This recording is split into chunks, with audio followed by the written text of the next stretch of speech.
Hey, folks, good evening, and welcome to another go-around with the DisGRUNTled podcast here on the Ops Lens Media Network. Today, we thought we would touch on an interesting twist. If you're not aware,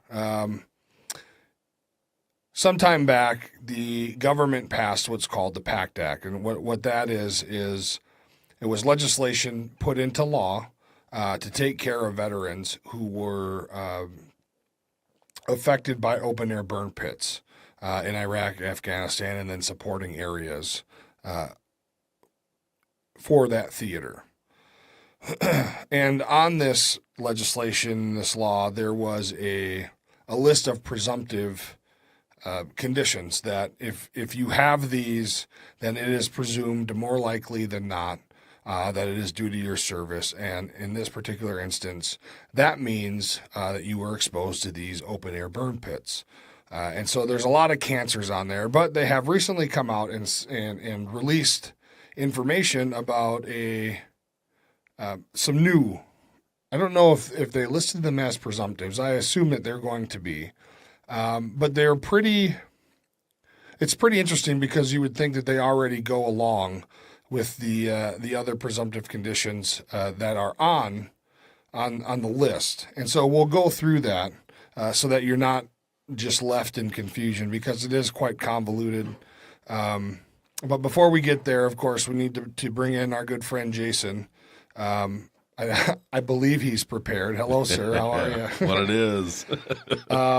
It is good to see you, my man. Yeah. I would say the same, but then everybody would know I'm a liar.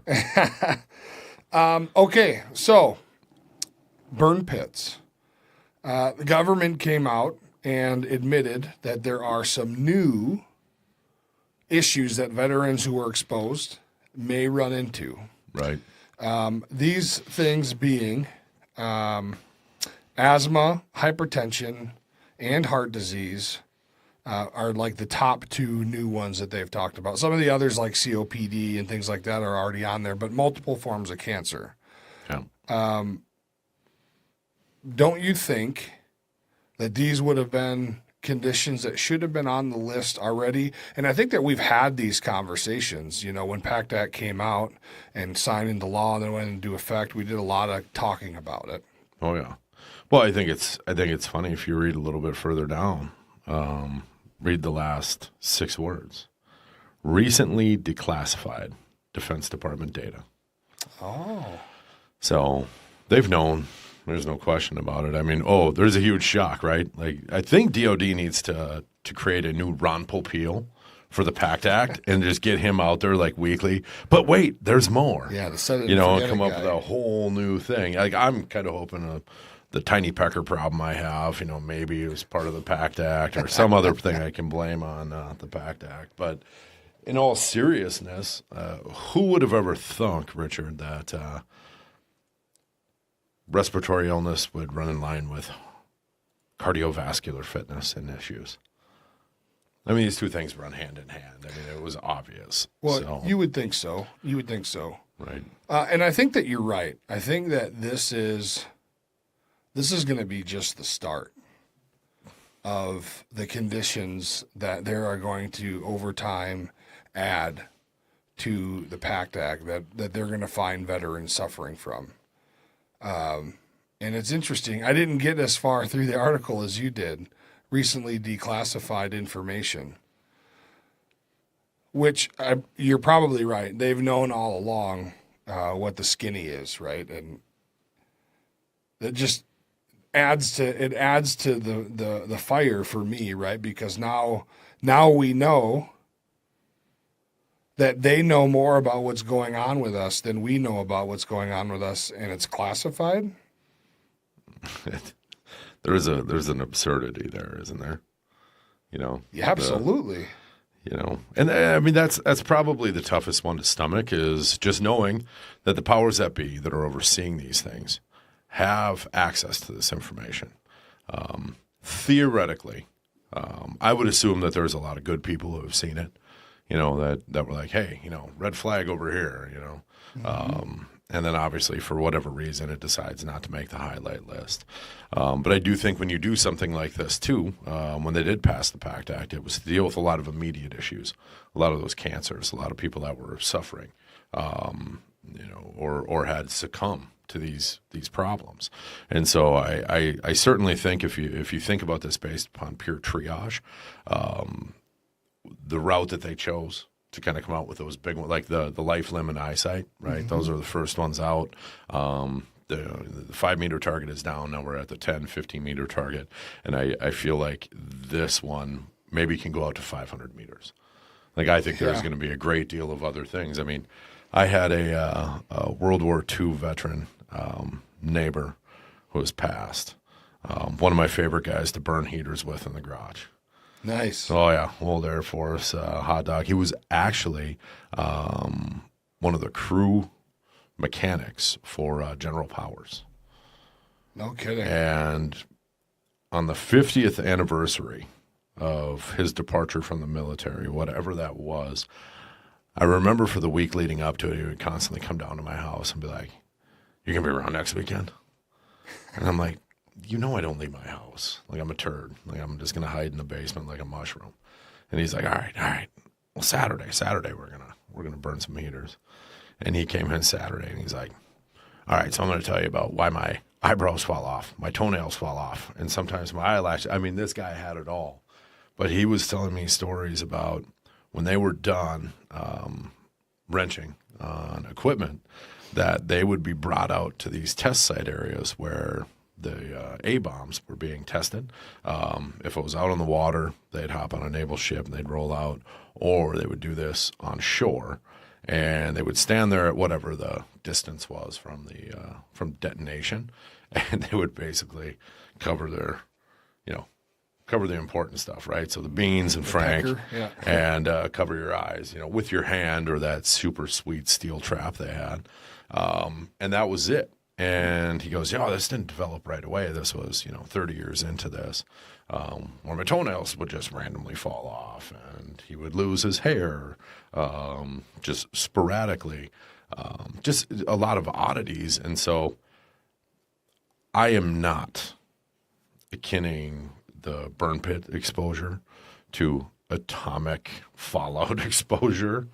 But I am saying that the fuse on these things can be quite long, because I don't think you've ever had a time where you've had a sampling of people with a heavier exposure to heavy metals, which is realistic. I know there's a lot of carcinogens that we burned and everything else, but realistically, when those metals, were being burned inside of all this, that's realistically what I kind of feel is going to be that big one, and it's going to be the root cause for a lot of these other issues. And so what does that really look like? I don't think you've ever had anything like this before, where you can just say, historically speaking, by the time you get people to a 30-year marker, the best of times are out in front of us. Right. So I don't I feel like we'll have probably similar experiences and a lot of unfortunate death from this, and a lot of people suffering. And so my hope is that if you are one of those folks, or you feel like you shouldn't, you should get your butt in. Go get this looked at and go understand it, because I can promise you it was a good day for me when I finally acknowledged the problem. So, well, that brings up an interesting point.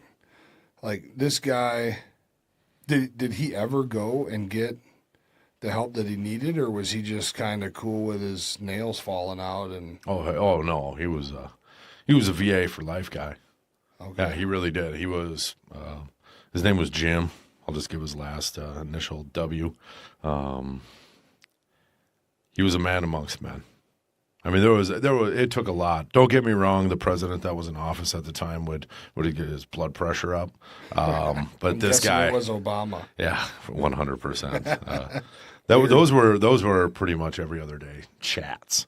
But he was cool as a cucumber. Loved going to the VA, not dissimilar to me. I appreciate the service I've had at the VA. And I know I don't speak for everybody there, but, he's like, yeah, well, that's what you got. And I think that's the one thing too, is his attitude about it was awesome. Yeah. for somebody like me, even though it was something that, I wasn't really necessarily dealing with yet, even though I had already been gone. I did feel like a lot of the stuff that we were exposed to kind of had this, it was almost like a little bit of a delay fuse too, where the first few years really weren't that bad. And, we're also young, well, youngish. Dick. I don't know if we were young. Wow. Some of us didn't join until after we could drink alcohol. Yeah. Like this guy. But no, that was kind of one of those things where he was all in for it. He knew what to expect, and he didn't care. I was like, well, they're going to judge me for that. And he's like, wait till I get to tell you why. And it was on that day that he was able to share that story, because it had finally, enough time had passed and it was declassified via dates. And then he started telling me about all this. And I won't say they're amazing stories. They are absolutely breathtaking. But, these would be perilous things that even now, thinking about the things that he told me, really the stories that I would ever have to tell, they don't put a birthday candle in the stadium of lighting in comparison. Yeah. And he talked about it like, I stepped on a crack on my way down the driveway. It was very nonchalant. Yeah. So. Well, and so, but I feel like that is, and we're getting off the topic, but that's okay. We like to do that on this show, by the way, if you're new here. But I feel like that is the quintessential World War II veteran. They didn't ever bitch about nothing. Yeah, maybe they did, and we just didn't hear about it because we didn't have to live with them. But I met quite a few World War II veterans over the years. Not so many anymore at the VA hospital. Yeah. They sit around and drink coffee, and they love to have the young guys walk up and just sit down and ask how they're doing. I had one of them call me a sissy, but he used the P word instead. A couple times, and I just met him like 5 minutes prior, but I appreciate that. Like, I get it, I understand. But these are the things that make me think that like they're the Spartans. They're the baddest son of a bitches on the block, right? Oh, like these are the dudes with the 50-pound testicles. The goats. Yeah. But for them, as they were living it, and some of these like super terrifying experiences, now looking back, it's just like, well, what happened, and I guess we got to get on with our day. So you have a great day. I'm going to go mow my lawn and hope that Gladys has dinner ready on time, because I'm going to be hungry as hell. Right. And then we stand. They leave you standing there like, holy shit. Right. I can't even imagine being within 3 clicks of that. 3 clicks of that thing, of that action or that thing happening. And here you are, you went through it, you were there, you were part of it, and now you're worried about the grass and dinner. Well, he got his priorities straight. But for us, and I won't speak for everybody either, but I think for a large number of younger veterans that went through some shit, it's kind of the same thing where you kind of think back about it. And sometimes you're like, well, yeah, it happened, man, and it sucked. And, like the lady I told you that ran up to me in the Lowe's parking lot the other day. Yeah. And she was asking me about my Purple Heart, and she was like, oh, my God, I just can't even imagine. It must have been just horrible. Yeah, well, it was certainly an interesting evening, was my response, Right. But maybe that's just the difference in the way that we see the world versus the civilian population. I don't know. Well, I think there's something about it because, again, what are the voices that you hear? It's the only ones that are talking. And I think for us, they were our grandparents. And it seems like, and I'm sure maybe some of you out there have had a similar experience, but I certainly feel like I talked to my grandparents more than I talked to my parents when I was young. Obviously it changes, and when your grandparents are gone, but that was a different relationship, right? And so I wonder if some of the dichotomy there was, or that familiarity that generation had with guys are and gals our age was that they saw us as their grandchildren. And they were willing to have those, conversations. Because you could talk to, and I would challenge you this, go talk to a Vietnam veteran and ask what their perception of the World War II generation was. It will not be called the greatest generation. They are the World War II generation were terrible to the Vietnam era veteran. In every story that I've been told. I've heard that too, especially the ones that were training Vietnam veterans as they were entering the service. And so I wonder. It was a wiener measuring contest more. It sounded like it was more of a phallus measuring contest than it was a supportive training environment. Right. And I wonder if that wasn't it. It was a generational thing, like part of it. I've met many Vietnam veterans who they're not indifferent to us. They're very supportive. They're good, but the conversations that we have with them are not the same. Right, I agree. Right, and so I kind of wonder. I mean, I don't even know why I'm here right now because I still want to talk about more Pact Act. But I think that is interesting, and I don't think a lot of people, that's why if you had somebody that was in the military, like if it was your crazy great uncle, and you didn't serve, I have a feeling the stories that you were told were different than his nephew. Who served, or his kid, because you have that full generation removal. Yeah. And I know that's, I had a great uncle Elvis, which after Mr. Hand, this is retired. My uncle Emil's service ship will be behind me for the next couple of months. Everybody in my family always told me, he's just a storyteller. He's just a storyteller. Well, after I got out of the military and he and I started hanging out at the end of his life, he was 91 years old. Those crazy stories weren't as crazy. Yeah. Like he would tell these outlandish, crazy stories. None of them were ever about his military service, but they were these bombastic stories. Well, then when he and I had that kinship of service, I heard the same bombastic stories. They kind of had the same tempo and feel, but they were about when he was in the military. And I think he carried that nature of storytelling from his time during World War II into every aspect of his life, but he just knew he wasn't going to share that part with anybody. Not like he held it back, but he just kind of gave you the topical details. Because who's gonna, who can empathize with the story when you're, he was a little guy, which clearly that's my bloodline. 4'11", 105 pounds of Where'd you get Polish heat. I don't know, the mailman. You're a tall guy. Yeah, I don't know. Prenatal vitamins is what my mother says. But Okay. I mean, we've all been stuck in the suck and had terrible experiences. And one of his least favorite things he had to do was cleaning the main guns on the California. And a lot of that was done with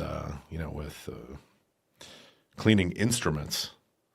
So he said he was instrument first mate because he was the instrument. They chucked him right down the gun barrel and they would tie his feet with a rope and he'd be doing like the grease and oil like this. Because he was small enough to fit. Yeah. Yeah, he Holy was cow, literally. man. They swabbed the main guns with my uncle. Wow. But it was a great story. But how would you ever share that story of like crawling down the barrel of a massive gun on a naval warship? No, nobody would get it. They wouldn't get it. I mean, your perspective of life just doesn't touch that. And so, but that's. I don't know. There's another show right there. Well, but see, this plays back to the show that I posted a couple weeks ago about how important these stories are. And I don't think that people really understand how much the story of veterans actually shaped or is shaping now still our way of life and our country's history and things that we hold dear. It just is a lot different now because there's a whole lot of extra bullshit going on. But, I mean, just think about it. Like, just recently, the movie they made about the bomb, Oppenheimer. Well, this is the best movie of the decade. Military history. Saving Private Ryan, best movie of the decade. Military history. Platoon, best movie ever. Military history. Apocalypse Now, military history. I mean, like all these, and let's be clear, there's something really effed up in Hollywood. But like all of these films and all these shows, Band of Brothers, The Pacific, I mean, there's just so many examples. The Wind Talker movie, there's just so many examples of all these things that have shaped the way that our country knows freedom and knows the military and the history of this country.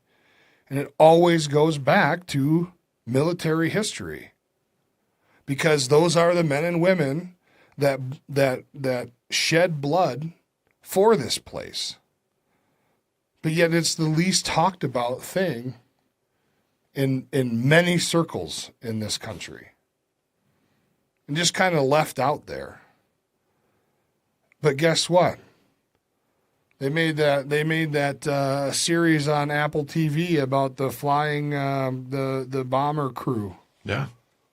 That thing smash hit. Yeah. Military history. Right. Well, and they did tell some pretty darn interesting stories. Absolutely. Yeah. So keep your eyes out for Crowley for anybody watching it. Yeah. Yes. Please do. But the point is that all these amazing things and these amazing men and women that helped mold this country, not all, but a lot of them were military people. Mm-hmm. And then so once we leave the theater or the credits roll and we go on to the next movie on Netflix or whatever, well, it's just entertainment. But the reality is that this especially the ones that are true stories, this is how that we live in, where we're at. This is how it was made. This is how it was shaped. This is how it was formed. That's how it was kept. And how it was kept. Yeah. But for many, that's all it is just a movie. Right. When I feel like we're leaving one very important one out.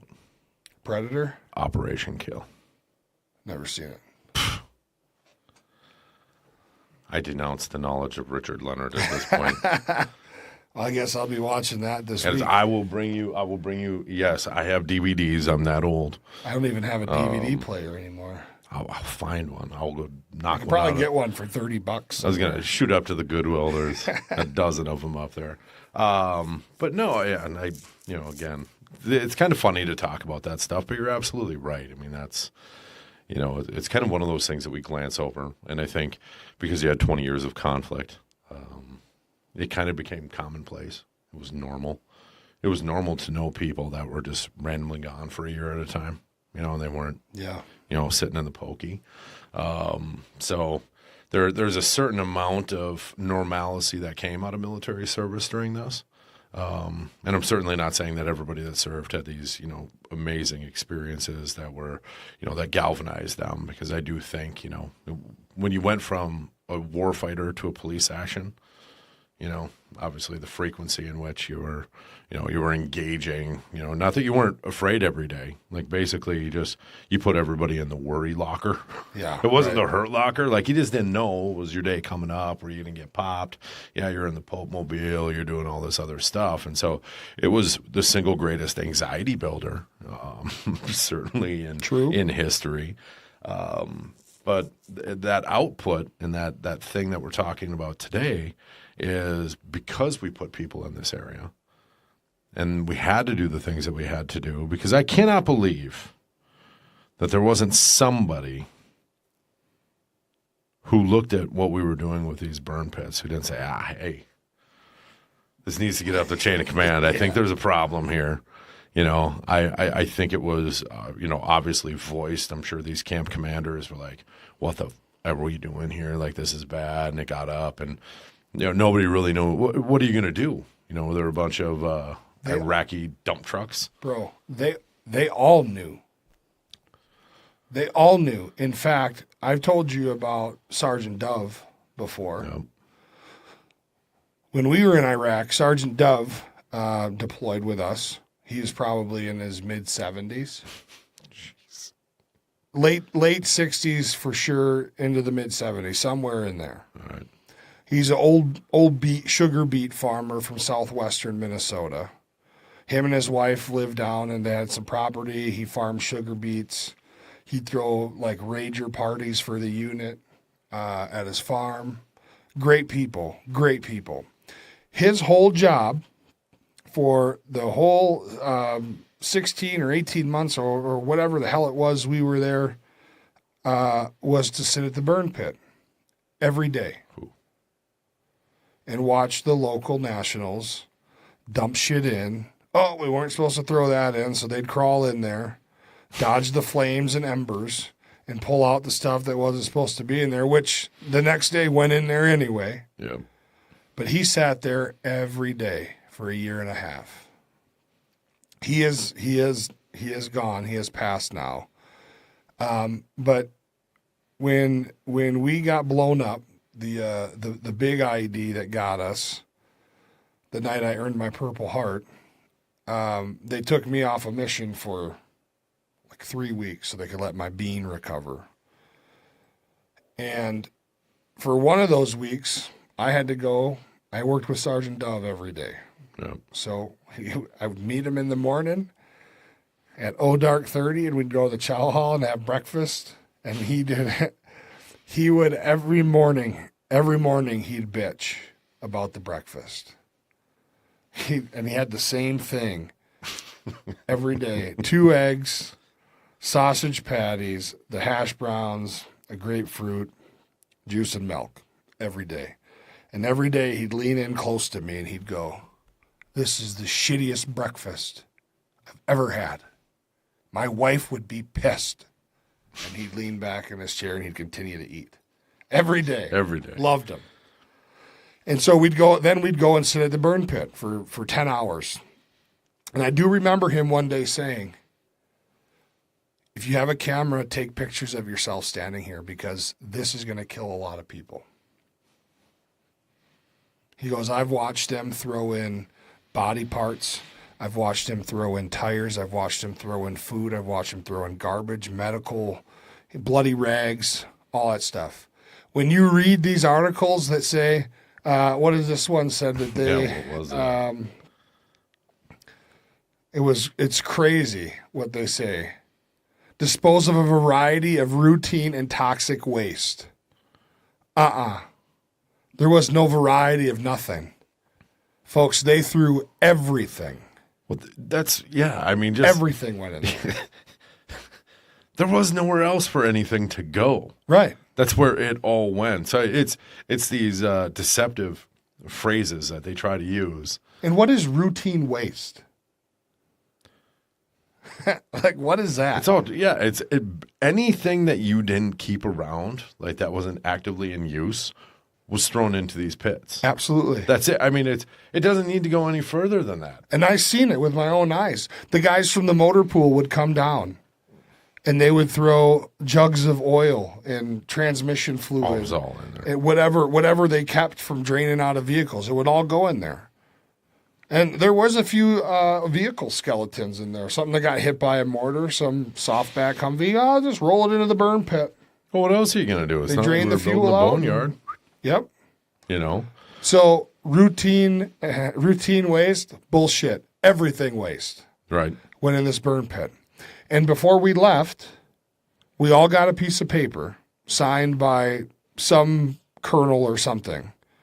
And the instructions were, keep this, don't ever lose it, do whatever you have to, make 50 copies if you have to. But it was addressing the air quality because they did air quality tests, and the air quality was You guys did air quality tests? Somebody did. Holy shit. And so they gave us a form about the air quality that we had been living in, and it explained how horrible it was. So if you have any issues down the road, this explains what it is. Yeah, when? Exactly. Well, at least it was a camp commander with some integrity. He knew what he was being I don't made think to it do. was a camp commander. I think it was Just some random 06? I think it, yeah. Maybe it was the brigade commander. Who knows? Okay. I don't know who it was. But then we've come to find out. And that's why I've always said, until Pact Act even came up, I always said, burn pits will be our Agent Orange. Yeah. It's going to be what kills a lot of us current day veterans. Right. Well, and that's funny too because, they specifically use words. None of this is by happenstance. Yeah. So the other one that jumps out at me is that researchers saw a small but significant increase in rates of developing respiratory and cardiovascular diseases. Well, how can it be small but significant? It's either one or the other. Maybe it was a small number, but they all had very large increases in the illness. So at the rates of incurrence, the effect to the person was worse? Do you think that's what, like not everybody gets it, but when you do, it's going to be a shit show. It's a doozy. Yeah, it's coming. Okay, well, I guess I just thought small but significant increase if you're talking like in like data. If you get this, buckle up, buckaroo. That's like saying, it's a light punch, but it's going to darken both your eyes if he hits you in the chin. Right? That's small but significant to me. Yeah, you're going to get punched in the middle of the chest and your eyes, you're going to black out from it. Your eyesight's gone. Yeah. It's small but significant. So we've identified that it's what now? Cardiovascular. Well, it's all these respiratory and then cardiovascular. Cardiovascular and cancers. respiratory illnesses. Yep. Okay, so I'm going to read to you the list of presumptive conditions when Pact Act first came out. Okay. Okay. It's brain cancer, gastrointestinal cancer of any type, glioblastoma, I have no idea what that is, any type of head or brain cancer, kidney cancer, lymphoma of any type, melanoma, neck cancer of any type, pancreatic cancer, reproductive cancer of any kind, respiratory breathing-related cancer of any type, asthma that was diagnosed after service, chronic bronchitis, chronic obstructive pulmonary disease, COPD, chronic rhinitis, chronic sinusitis, constructive bronchiolitis, or obliterative bronchiolitis. I think I could just listen to you read these things. Yeah, the struggle bus. This is horrible. Emphysema. I don't even know what that one is. ILD. You just skipped over one? Yeah, I don't even know what that is. I can't pronounce it. Anyway, the point is that there's a whole ton of them. And the things that they say are new were listed. Chronic COPD, respiratory of any kind. Well, that's cancers. Asthma that was diagnosed after service. So how is this new? I think the cardiovascular stuff is all new. When they were talking about different, strokes, but hypertension. Wouldn't that go hand in hand with just about all of these? Well, yeah. I mean, that's kind of like I would think from a medical side, if you see one, you would see the other. And again, I mean, my 74 IQ can't get me there, but I think there's significant tie over between the two. So of course, and it's there, and they basically said based upon recent declassified data, which means they've had it. So then what was recently declassified? A new study. Yeah, but study of what? I don't know. There's your $1 million question, right? Well, if we could find that, and I think, one of the pieces on these presumptive cases, just saying, hey, you know what, if you have this, I think that's where that. I wasn't familiar with this. I just read this somewhere in the last couple of weeks.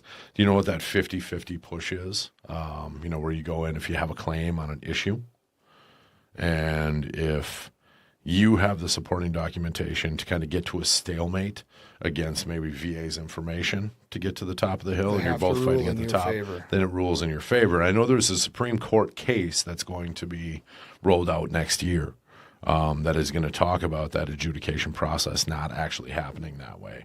But I think that was the idea with those presumptives that first came out was we're not even going to require these people because they know where we were.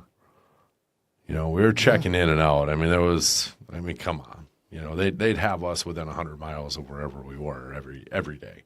I don't think that's a big secret. So clearly they know where the problems kind of came from. They know where those epicenters are.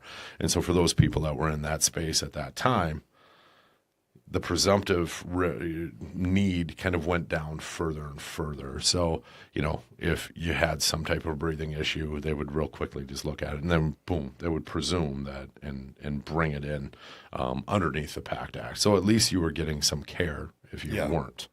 And I think that's a great thing. But I think what we're going to see is more presumptive things being added and added and added over time. Yeah, as they declassify information. Well, like and see, they don't have it. there for me is the rub, right?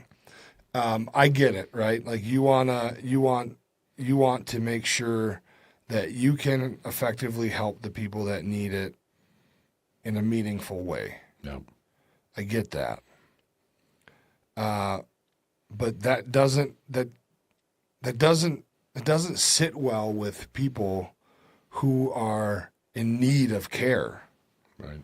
Right. And so what's the answer for this one? I don't know that I have a great answer. And I hate being in that position because I hate to bitch about something without offering some kind of solution, whether it's a shitty solution or a great one. Right. You know, but well, the one thing I can say about the Pact Act is it finally validated, you know, probably a decade and a half of doctoring to try to figure out, you know, how are all these things connected, you know, like pulling foods out, you know, throwing darts at anywhere I could to get something to stick. And then all of a sudden you had this thing where this information came out, and I'd say the fortunate piece is that a lot of veterans did use the VA. You know, right away, 2003, they were coming in. They were collecting all these things up to have a greater understanding of what that pool looked like. Mm-hmm. So they could draw conclusions, too, from that data to know what those of us who were going to be at risk. And so rather than, you know, my wife being mad at me for always having, you know, the pains in my chest, the constantly draining sinuses. I mean, the fact that I sound like I just got out of the pool 362 days out of every year, you know, because my voice doesn't normally sound like this. It's very high pitched.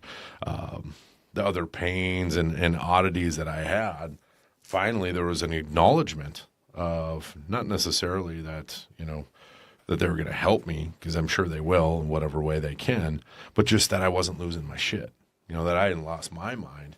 Because here I am, like, well, something has to cause this. Yeah, right. You know, and that in and of itself, I think, was a mental health holiday for me.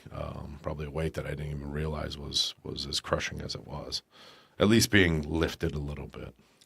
Well, that's I'm really glad that you had that experience, but I'm not glad you had that experience. The reason I'm glad you had that experience is because now you can talk about it. Yeah. And so, like, those are the reasons why it's important that we kind of swallow some of this pride that we all seem to have, and just go and get the shit looked at and get it taken care of. Right. And I'm guilty of it too. I have a really hard time doing all that. And then when it does, whatever the issue is, when it does correct itself, then I get pissed off at myself for, like, well, why the hell did you wait? Right. You know, like this could have been over a long time ago. Right. But here I am, you know, yeah, man. Well, I'm glad that you're able to speak on it, because I think that a lot of people can connect with that. I would hope so. And if you are out there and you haven't been, and you deploy during these times in these places, and you have anything that even resembles it, I'm not looking or saying get out there and, you know, get your claim. but at least get out there, get connected. And even if it's a 0% connection, should this thing get worse and worse, as we all anticipate it will, at least you're going to be in the hopper, because they will have the most advanced treatments for dealing with all of these things, because there's going to be some unique complexities with this sheer volume of problems, and they all seem to overlap. It's one thing to treat COPD. I'm assuming there's, similar treatments for asthma and, similar treatments for all these different things. But I think in the real world, the civilian world, it's probably rare to develop 2, 3, 4, 5 of these at the same time. Yeah. You're almost like Mr. Burns on The Simpsons, where he's just so screwed up that he's perfect. Everything's blocking up. It can't get into his body. And so, for those of you who are out there, that may be thinking about it or on the fence, just get out. Just go get it looked at, get through the system, get your name on the list, and prepare yourself, because who wants to be doing that when you're 60 years old and you can't do anything else? Preload the hopper if it's possible. Yeah, I don't disagree with you. And first of all, I want to congratulate you. Really? You floated yourself right into closing thoughts, and you didn't even know you did it. Oh, I absolutely knew I did it, because I didn't want to listen to you ask me. 100%. Ladies and gentlemen, he can be taught. Diana, I hope you see this. It just takes some persistence. That's all. Well, thank you, Jason. I appreciate your words. Thanks. Thank you very much. Listen, man, there is, in my opinion, there isn't many reasons to not go and get yourself put together. I was going to say get put back together, but sometimes we just can't be put back together. We just got to deal with what we got. And I understand that it takes a lot of pride. I understand that it's a lot of pride swallowing, and I understand that it's difficult and it's hard to ask for help. And we got way off the topic. We were planning on talking about Pact Act today and the differences in the new presumptive conditions or lack thereof. But we got off into the weeds, which is great, because that's the cool thing about this program, is that it's ours and we can do whatever the hell we want. And I still think that we had good conversation, something that's interesting. But Jason's right. There's no reason to not do it. Get your ass up and go get looked at. If you know something's not right, go deal with it, or at least get it checked out. Maybe it's not life-threatening. You can suffer if you want. But there's people out there that need you, that want you around, and they care about you. We care about you. So take care of it, god dang it. Quit being stubborn. Shit. Anyway, this is all we got time for this week. But stay tuned. We've been dropping little smaller videos over on our YouTube channel throughout the week. They don't always make it up here on the Ops Lens, but we're working on that. So if you want to see more content from Jason and I, get on over to 3 Clicks Media over on YouTube and check us out. And if you like our content, please consider leaving us a like and a subscribe. It really helps out our channel, helps us out, and helps us out here on the Ops Lens as well. So thank you for joining us again today. We'll be back with you next week. Take care of yourselves. Good night.